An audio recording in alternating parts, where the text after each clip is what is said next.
Canada has implemented 100% tariff on Chinese EV on October 1st, 2024.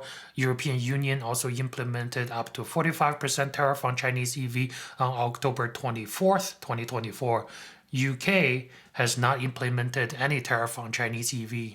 The Chinese EV has already entered European market before the implementation of its tariff, but that's not the case for Canada. The Canadian tariff is to prevent Chinese EV from entering its market, and those tariffs were implemented during the Biden administration. On March 20th, 2025, China has imposed a retaliatory tariff towards Canada, targeting Canadian agricultural products. It's hurting the canola industry with 100% tariff, the pork industry was 25%, and seafood industry was 25%. So China is pretty much pressuring Canada to reconsider its EV tariff and the broader stance towards China. Now let's talk about the EV market share. For pure battery-powered EV in 2024, China is responsible for over 50% of the global EV market share. This is telling me that the Chinese EV is offering very good product for its price. The EV produced by the Chinese top EV manufacturer BYD, with a driving range of over 400 kilometers, has a price tag around 10,000 US dollar in China, less than half of the cheapest EV available in the US. The main frontier of the EV development is its battery technology.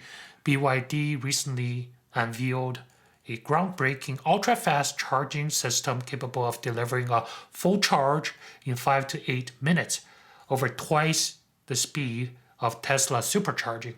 Addressing the charging time addresses one of the main barrier for EV adoption, which is the ability to recharge your vehicle in a short time comparable to refilling a traditional ICE or internal combustion engine gasoline vehicle.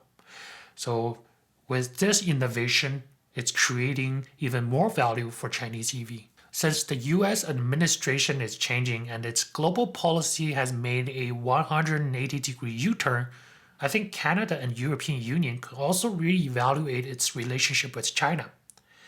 And it's even a stronger case for Canada because Canada doesn't even have an EV industry to protect, unlike the European Union.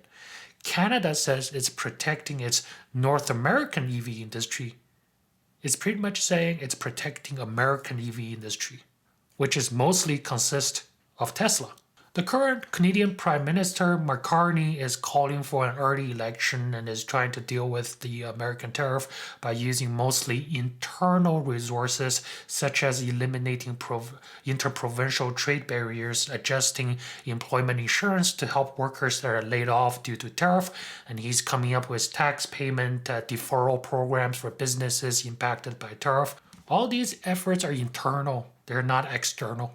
So maybe Canada can start talking to China about potentially setting up factories in Canada or assembly plants in Canada so that Canada can lift the tariff on the Chinese EV. Because maybe the tariffs are useless in the future. Maybe it's inevitable that the Chinese EV will enter its market eventually if the product is good enough. The value is great enough for its price tag. It's possible a Chinese company could loop around the geopolitical tension, just rebrand its product in a Singaporean company and sell it to North America, who knows? Kind of like what they did for TikTok. By opening up Chinese EV, this is going to hurt Trump's administration a lot. Trump wants to bring manufacturing back to America. Doing this will really hurt that effort. The current opposition leader in Canada, Pierre Poilievre, has also not been mentioning about lifting Chinese EV tariff. Maybe it's because with the election approaching, having a pro-China stance might carry over political risks, may lose some of the voters. So it's kind of a taboo topic to talk about in the next couple months. But for Canada, I think leaving the option open will give Canada flexibility in the future. It's a leverage for negotiation, both between Canada and China and Canada and America. Who knows how bad the tariff war is going to get between Canada and America.